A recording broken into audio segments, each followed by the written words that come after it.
যদি গণভোটের রায় যদি দেশে কার্যকর না হয় তাহলে বর্তমান সরকারকেও এই মসনদ থেকে মসনদ ছেড়ে পালাতে হবে। মুসলেখা দিয়ে দেশ ছেড়েছিলেন, আজকে তিনি দেশে এসে ভারতের প্রেসক্রিপশনে উনি ঘোষণা করলেন জামাত ইসলামী নাকি দল আহ্বানে গণমিছিল উত্তর সমাবেশে সম্মানিত 11 দলীয় নেতৃবৃন্দ, সম্মানিত 11 দলীয় কর্মী বাহিনী, আসসালামু আলাইকুম ওয়া রাহমাতুল্লাহ।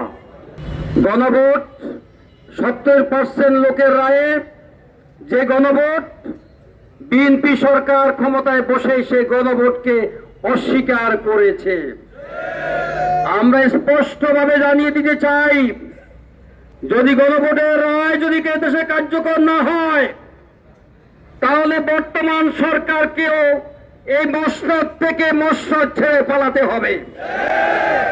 আমরা আরো হুঁশিয়ার করে দিতে চাই, জুলাই সনদ যে সনদে সবাই স্বাক্ষর করেছে, তোমরা আজকে বলছো এটা নাকি প্রতারণার দলিল।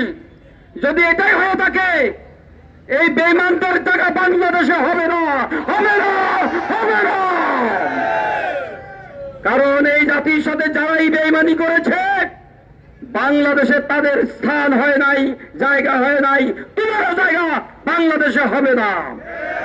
আমরা আর একটা মস্কারি করতে দেখছি, যিনি 17 বছর দেশের বাইরে আশ্রয় দিয়েছেন, পালিয়ে মুসলেখা দিয়ে দেশ ছেড়েছিলেন, আজকে তিনি দেশে এসে ভারতের প্রেসক্রিপশনে উনি ঘোষণা করলেন জামাত ইসলামী নাকি গুপ্ত।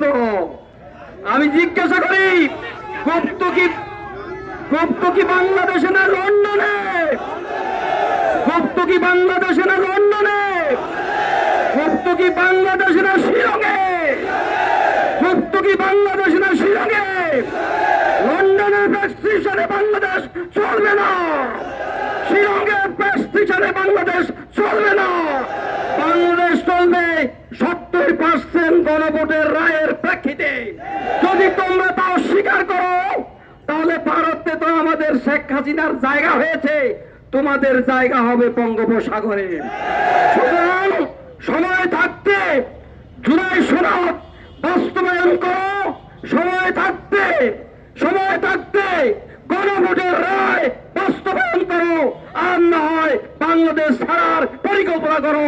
ইনশাআল্লাহ আমরা বাংলাদেশে আছি, ছিলাম এবং আমরাই বাংলাদেশ থাকবো ইনশাআল্লাহ। আসসালামু আলাইকুম ওয়া রাহমাতুল্লাহ।